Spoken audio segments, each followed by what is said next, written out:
Yan. So, hi guys! So, yun lang, konting update lang from our collection. So, basically, ito yung mga una nating na-collect. Si Marshadow, tsaka si Rayquaza based dun sa huli nating um, pag-upload nung kakastart lang natin mag-collect ng Pokemon. So, nadagdagan na siya. So, um, last month, September, so, pumunta ako ng Pokecon sa Market.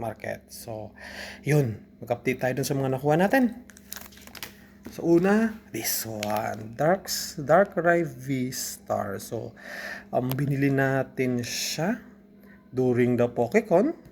Yan, ang ganda oh. Yes!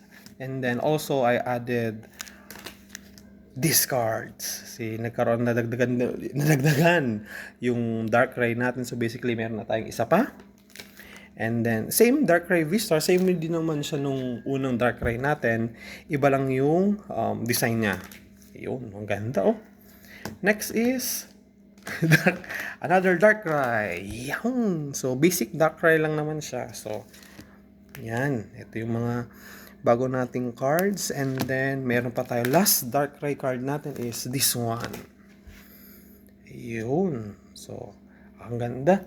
And then also, bumili din tayo ng card under na si Marshadow. Yun. And then, oops, sorry. Then I also added, nagdagdag tayo ng Rayquaza. Yes! So, Rayquaza V. So, English siya kasi yung una nating Rayquaza is naka-Japanese siya. So, I want to collect Pokemon na naka-English version. And then, so may nakita kasi akong Lucario. So, medyo maganda siya. Actually, maganda siya. So, I decided na, sige nga, bilhin nga din natin. Yan. Also, bumili tayo. Same pa rin naman. Hindi ko pa binubuksan yung pinakauna nating pack na binili. And also, bumili tayo. Tcharan!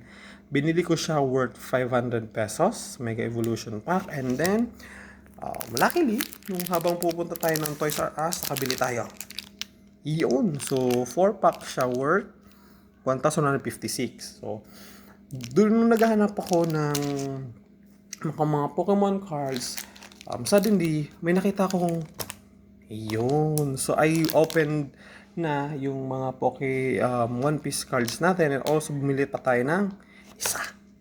Ito. So, tingnan natin kung kailan natin to open and then kung ano yung magiging laman niya. So, basically, dumadami na yung collections natin. Pokemon cards. Then, nag-start na tayo ng yan na. So, basically, ito na yung mga cards natin.